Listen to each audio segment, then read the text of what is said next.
Welcome to the review of the Redmi Note 3.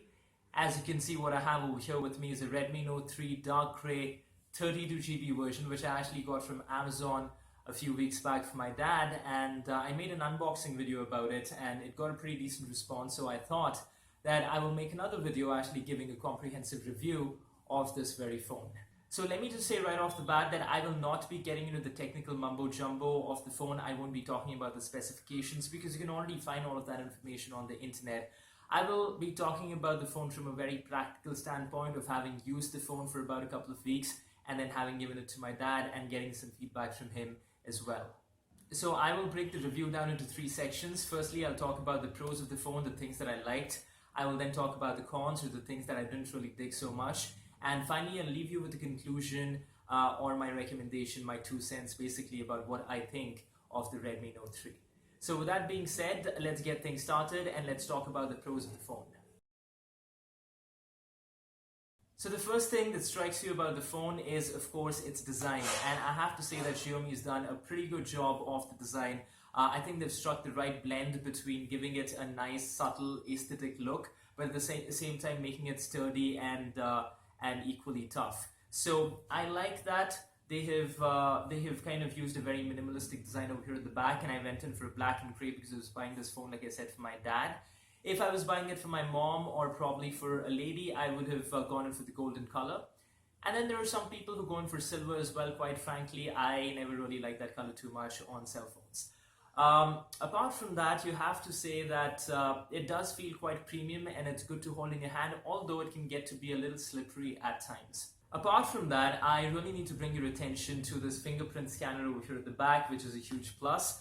Now, of course, to be completely real, if you compare it to the fingerprint scanner of an iPhone, it will not live up to that standard in terms of the speed or the accuracy, but again, it's nothing to scoff at, and it gets the job done quite sufficiently. Also, you can store up to 5 different profiles on the fingerprint scanner and give them varying levels of access. So let's just say you have an annoying girlfriend who's been nagging you to get her hands on the phone. Then Xiaomi has done you a favor by making your life a little simpler. So you can actually get to control what she sees on your phone, or at least what she has access to. However, if you have an annoying girlfriend, maybe the phone isn't your biggest problem just yet. So if you look at the display of the phone, the display is actually really nice. And I love MIUI, I love all of the options that they actually give out. So even though the theme over here that my dad is using seems to be like a fairly simple one, you can go into themes and they have a ton of options that you can go through and download the one that suits you the most. So I have in fact downloaded a couple of them, so let's just go out there and try this one. So again, if you look at the different options that it gives you, it looks really nice and nifty. I'm not going to apply this because I want to show you one more theme, which is the Apple theme. So if you even notice the similarity, the Note 3 does have a little bit of an iPhone inspired design, and if you apply this theme in particular, it pretty much starts looking like an iPhone from the inside as well. So you will see that in just a second. You see what I mean? Maybe, I don't know if you can actually see the wallpaper very clearly, but it looks pretty nice. So I like the display of the phone, and I like all of the options that it has to offer in that aspect. Well, the camera on the phone is actually pretty good, and I was very impressed by it. I think Xiaomi has done a great job of packing in a really good rear shooter that takes some very crisp, very clean photographs. So I have only good things to say about the camera of the phone. The video recording, though, I think leaves a lot to be desired, because whenever I shot a few videos using this particular phone, especially indoors, the quality of it wasn't really that great. In fact, to show you the difference, I'm going to be recording the next 30 seconds or so of this video using the camera of the Redmi Note 3. The video recording of the phone, though, leaves something to be desired.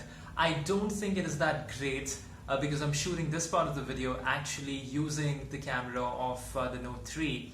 And I look like I pretty much have jaundice. Everything looks yellow, especially my face, and I do not know what the reason for that is. All I can conclude is that the Redmi Note 3 and its video camera don't perform all that well indoors. Alright, back to regular programming. Now, coming to the battery life of the phone, the battery life is actually pretty decent, and I think even with heavy usage, it should easily last you more than a day. My dad had in fact charged this phone yesterday in the morning at about 9:30, and it's been a day and a couple of hours. And if you look at it, it still has more than half of the battery left. Now, agreed, my dad does not really use the phone as much as a lot of people our age might. He pretty much takes about 4 or 5 calls a day and does a little bit of browsing here and there, some Facebooking, and makes minor use of the camera. So it pretty much lasts him almost 2 days. So it's going to, if you look at the battery over there, this will last until today in the evening easily. So I am actually pretty impressed by the battery life of the phone. And the last strength of the phone, of course, is its pricing. And this is not something that is particular only to the Redmi Note 3.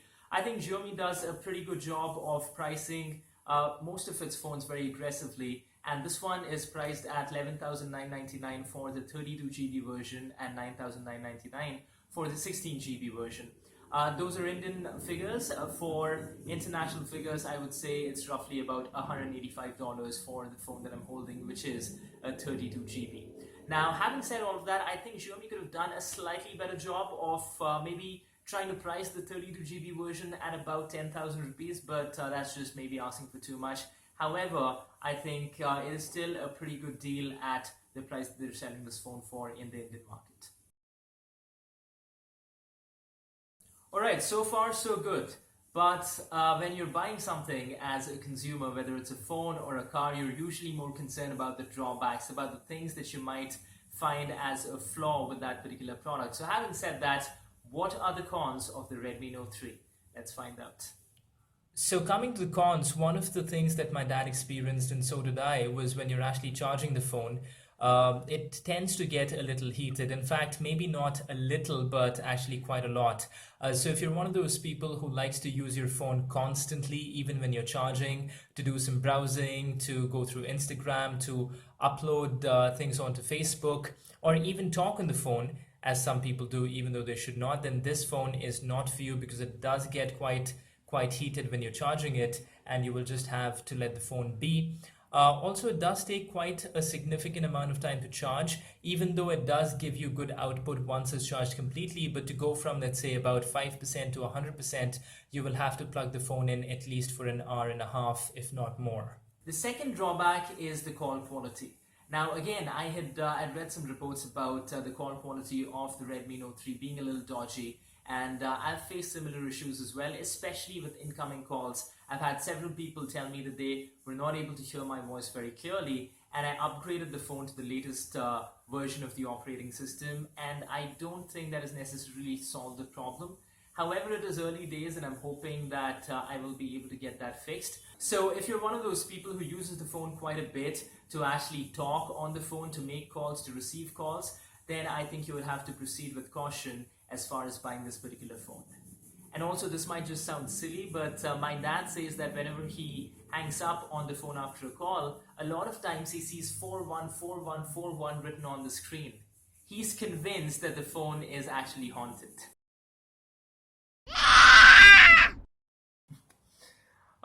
The joys of getting your parents' smartphones. Or who knows, maybe, just maybe, this particular piece right here is haunted. Shh. Now, the storage isn't, I mean, this isn't necessarily a drawback, but it's more of a nit that I'm picking over here. It does come in two variants, the 16 GB and the 32 GB. Like I mentioned, the one that I have is the 32 GB version. And I, as a result, don't really face any particular storage issues. However, you see the tray over here, so this is where both of the SIM cards go in, and if you want to use a memory card, then you can use only one SIM and the other SIM slot will be used for the memory card. Having said that, there are some adventurous people, let's just call them, who have figured out a way to tamper with the slot over here and make it in such a way that you can actually use both your SIMs and the memory card. However, I would not recommend that because that would void the warranty on your phone and you'll be exposing yourself to all kinds of risks. And also, just to talk about the fingerprint scanner real quick, it is located at the back, and although I like the look and feel of the setup, I personally would have preferred for the fingerprint scanner to be in the front. But hey, that's just me. And lastly, I would say that the final drawback is that the phone does not come with a pair of earphones. And this is mostly a pet peeve of mine, but I get very annoyed by the fact that most cell phone manufacturers today charge you about 12,000 rupees for a cell phone that they call a smartphone, and they do not even provide a basic pair of earphones. So guys, overall, in conclusion, I like the look and feel, the build quality and the ergonomics of the phone. The battery life, like I said, is more than average, and the performance of the Redmi Note 3 is solid and dependable. It would be safe to say that if you're looking for a phone that has a good camera, plays most mid-range to upper mid-range games, looks good and performs well, and doesn't cost a bomb, this workhorse will come through on almost all of your expectations, and I would definitely give it a big thumbs up. So that about does it for my review of the Redmi Note 3. I hope you guys found it useful. If you have any questions, then feel free to drop them in the comment section below, and I will try to get back to you as soon as possible. In the meantime, if this is your first time over here, and if you haven't subscribed already and you would like to see more such videos, then I will leave a link with all of the other related videos in the end screen. But before you go, if you like the video, then hit the like button, give it a thumbs up, show me some love, and do not forget to subscribe. Thanks for watching.